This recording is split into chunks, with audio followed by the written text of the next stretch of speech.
Welcome everyone. Today we have a new exciting and also creative build with Corpse Explosion or Detonating Dead.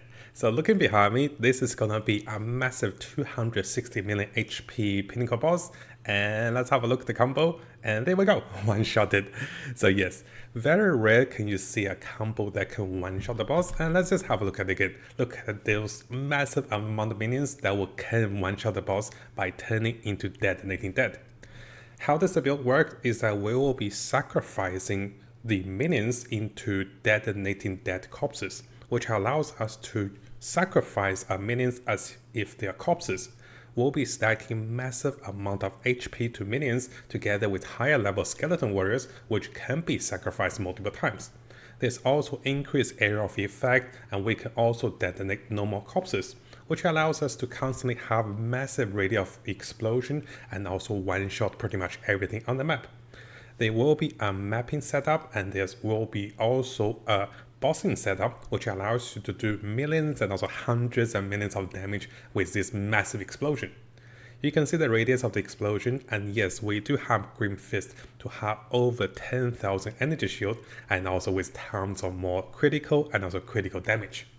The build can be very durable and also deals a lot of AoE damage, and the build does use a lot of the non-meta gems and also non-meta skeleton warriors, which can stack to a lot of HP. The main focus of this build is to be sacrificing your skeleton warriors and then just let everything do the work, which can automatically trigger cast on minion death as we kill our minions ourselves through sacrifices.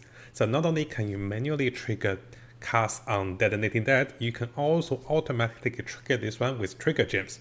And one of the biggest highlights of this build is that we are stacking so much spirit. You can see we have a horde of army and over 20-30 skeleton warriors that can be used in an arsenal to one-shot most of the bosses. Again, here's a demonstration of one-shotting the 6-man pinnacle boss with one explosion. Now, similar to all the videos, we'll be learning with the Chinese content creator to see how the combination of Detonating Dead works with those 7 different steps, with swapping weapons and also casting spells and then one-shotting every boss on the map. Over here, we'll also go through the items of choices, which does use some very interesting unique items that stack a lot of spirit for increasing spell damage, together with the choices of the gems and also jewels with different affixes and also unique jewels. We're also looking to the links of the skills and everything related to the build, because this is a very interesting and also very fun Detonating Dead build. Now, before we jump over to the builder's guide, I would like to say thanks, credits, and also a shout out to the Chinese content creator NUKE. Over here, he has posted this build a while ago. He has also posted additional demonstrations from the combos of Detonating Dead. Now, it is possible he also learned from this content creator called Kosyo over here, who has been working on Detonating Dead with Infernalist. The first setup we're learning will be coming with a Blood Mage. In the future, we might also look into the Infernalist as well, which also uses minions and also can gain even more spirit. So let's briefly have a look at how this build works. We'll be stacking a lot of spirit by coming with this very basic unique chest that give us at least 100 to 120 spirit if corrupted correctly. We can be stacking a lot of minions and also summons using the Boots of Ruler, which massively reduce our spirit reservation, and then we can scale with higher spirit using this particular focus or shield, Misdirective Shield. So this particular shield will give us up to 12 or even higher spell damage per 10 spirit, which can give us massive spirit damage. We'll be stacking as much minion level as we can on each of the scepters, helmet, and also amulet, together with stacking as much minion life as we can on the skeleton warriors. At the same time, we'll be corrupting the skeleton warriors and also stacking even higher levels. And in the video, you can see the Chinese content creator had the skeleton warriors as high as level 36, which is amazingly tanky. And also this uses their maximum HP to do even higher damage. We have ways of cast our minion death with the 6 socket over here, together with ways of debuffing enemies and also even higher damage with Mana Tempest. So offering will give us massive multiply of spell damage, together with abilities to sacrifice minion and also gain even high energy shield. This build can allow us to manually Detonating Dead and automatically cast Detonating Dead for mapping as well. And finally, we can be casting Eye of Winter to boost our damage even further against the boss. So let's go through the choices of the links of the skills and also any highlights for the build. Over here, we'll be using Cast on Minion Death. And this skill, ideally, you want this one to 20% quality. Well, it is a given. Most of the skill gems here, guys, you do want them to the highest level and also the highest quality if you can, as long as you have the stats for those. Over here, this is combined into Cast on Minion Death with Detonating Dead, Elemental Focus, Concentrated Effect, Ambush, and also Inspiration. And this will be automatically triggered as our minion dies around us. Now, one of our active curse is going to be Conductivity. This can be combined with Heightened Curse and also Curse Ground. Our main minions that we'll be using for sacrifice are Skeleton Warriors. And here the Chinese content creator has went for a very cheap Skeleton Warrior setup with only 3 sockets. And yes, you can get this skill to level 20 and corrupt this one to level 1+, as you can see over here.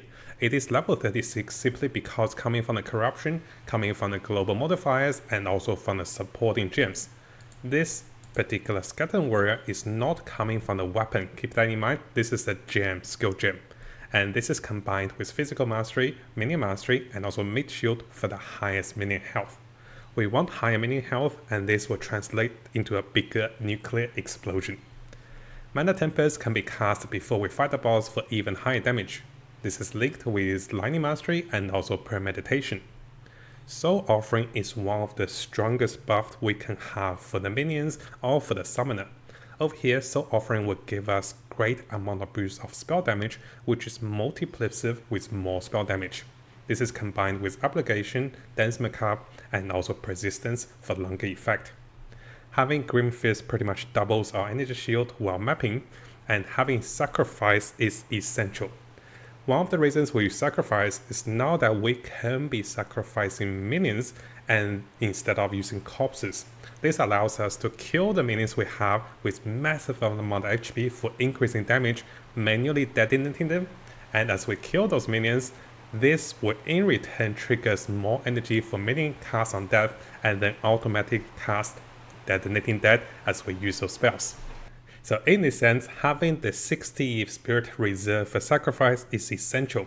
Now you might be wondering how we're getting all the spirit. It's because of this chest and also with all the pieces of gears, we'll be trying to scale as much spirit as we can, which will in return give us even higher spell damage coming from this unique shield. And finally, of course, the manual cast on dead or Detonating Dead is gonna be Magnified Effect, Considering Casting, Minion Pact, Splinter, and also Spell Echo for multiple Detonating Dead. Our Eye of Winter is combined with Chain, with Unleash, and also with this acceleration for even higher damage. Now coming over to the skill passives of this particular setup, you can see that this is broken down into main weapon swap and also secondary weapon swap. In the red, you can see the minion effects, minion life, and also minion bonuses, and in the green are the bonuses to curse. Now our Ascension class at this moment is going to be a Blood Mage. In the future, we'll also learn for the Infernalist, but I didn't want to confuse you guys with multiple builds. In terms of the Blood Mage, your curses will have infinite duration, and here you will be having higher base chance for critical for spells. We'll be stacking a lot of spell critical chance and also critical damage. Now as we go through the passive tree, we'll be getting as much minion revive together with minion maximum life as we can, together with high energy shield for survivability. And you can see everywhere we can find minion life, we'll try to get those. Now during this time, for the bonuses for curses, this is on the secondary weapon swap. If you guys are not sure how to do weapon swaps, I'll have one of the previous guides available for you guys to teach you how to use all 24 of the extra minion swap points, or weapon swap points. And here you can see we have faster revive and also we have maximum life for minions. We'll try to get as much maximum life for minions as we can everywhere we go, and this will give you the best result for your minion explosions. At the same time, we'll want higher spell damage and also more area of effect, which can in return have massive explosions. Now briefly going through the Jews coming from the Chinese content creator, it is not essential to have all of them, but some of them can be amazingly great. So let's have a look at those. The first one is Against the Darkness. It is a little harder to see because he has extra damage as lightning damage, which can also enhance his team's damage as he debuff enemies with conductivity. The bigger focus is over here. The big knots in the area is providing him with 12 spirit. we're stacking as much spirit as we can, as you're gonna see on the gears and also on the rest of the jewels. Because higher spirit gives us better reservation, and this also scales with a unique shield for higher spell damage. So the 12% or at least 10% spirit is essential to have even higher spirit. And the extra lightning damage is just a bonus. Now the second unique jewel we have is going to be From Nothing. This one allows us to be allocating points next to the Whisper of Doom. And if we come back to the Builder's Guide, you can see the Whispers of Doom is over here.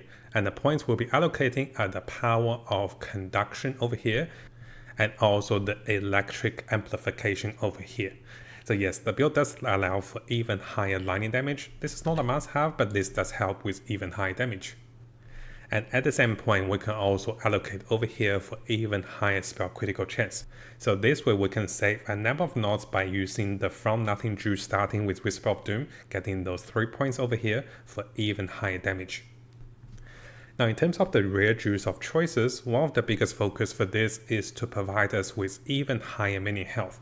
You can see that this small time lost ruby is providing us with a small skills in the radius passive with 2% maximum life increase, and most of the small passives are perked over here for this reason.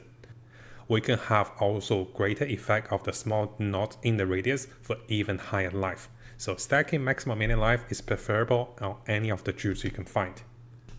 Now during this time, we'll be using 3 of the Grand Spectral Amulet.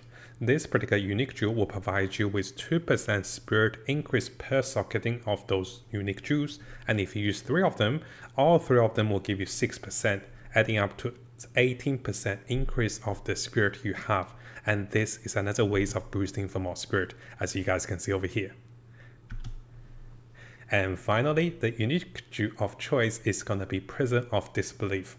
Over here, the Chinese content creator went for +3 to all Skeleton Warrior skills.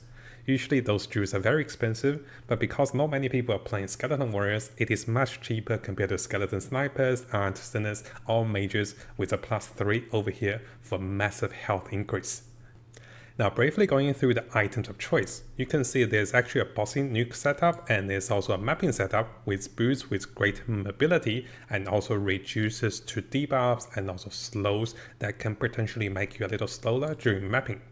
So in terms of the massive damage setup and everything else, it is pretty similar. So let's have a look at the weapon. We'll be using any of the scepters, preferably Omen Scepter for more critical chance, but this is not needed. You are wanting to get +5 to all minion skills, a massive increase of percentage spirit, and then you want have maximum minion life. Those are the 3 of the most important effects on the scepter. So our goal is to get our Skeleton Warrior to the highest level for maximum health. So +5 minion skills will give them even higher base health, and this also scales with maximum life.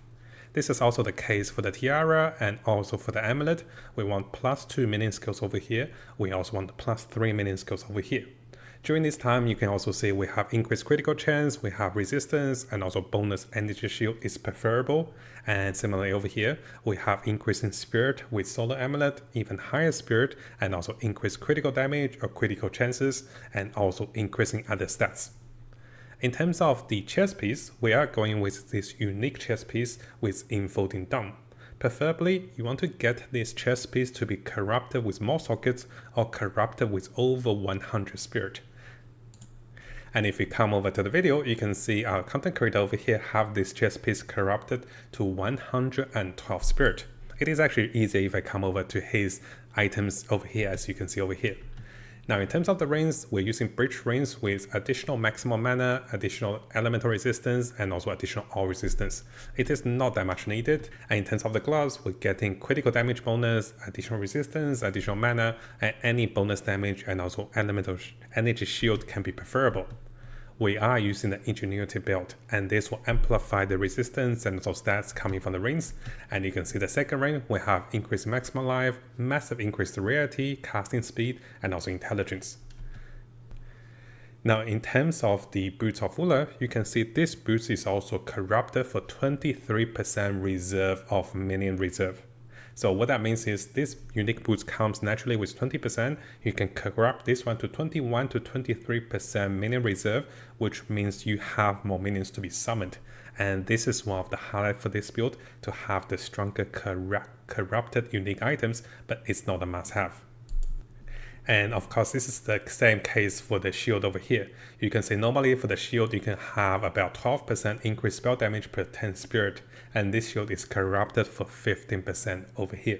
Now, in terms of the rest of the gears, if we come over to the second mapping setup, you can see that we can go for a less spirit gear, but this particular ghost worth will give us even higher energy shield, and this allows us to have even higher survivability when we are mapping and also using Green Fest.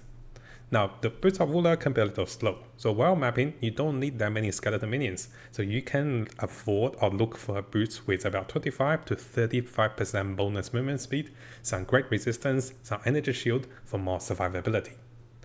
In terms of the potions, we're going with Ultimate Life and also Ultimate Mana with increased amount and also increased flask charge gained, together with the Thralling Charm, which will help us to become immune to Frozen. Now, during this time, I do want to highlight the boot over here is focused on having reduced slow potency, because during mapping you don't want to be slowed, so you can see the socketing of the soul cost over here is focused on reducing the slow potency. And if we come back over here, you can see while facing bosses, we can have all resistance or any of the resistance you are missing. This can be chaos, this can be elemental, or you can be going for even high energy shield with the soul cost. So now coming over to the skill rotations and also tips with the gameplay. So the Chinese content creator has provided us with a 7-step detonating death combo. You want to assign your Sigil of Power and also Conductivity onto the second weapon set. Now over here I did forget to mention, on the secondary weapon set, you do want a Chiming Staff. A Chiming Staff will provide you with a free skill with Sigil of Power. So what that means is you want to be casting your Chiming Staff and also Conductivity on the ground before the boss arrives or before you want to do a massive nuke. You can have the automatic swap of weapons activated for weapon set 2 for Sigil of Power and also Conductivity, and also for weapon set 1 with Soul Offering and also Eye of Winter.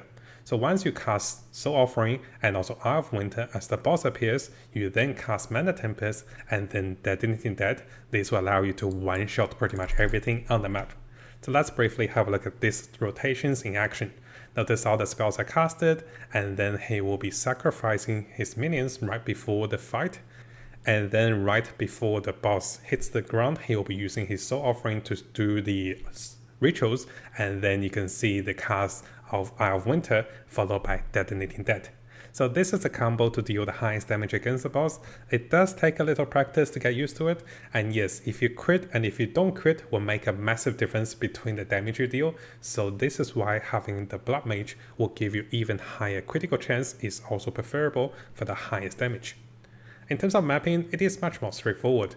You pretty much just casting Detonating Death onto the corpses or onto the skeleton minions.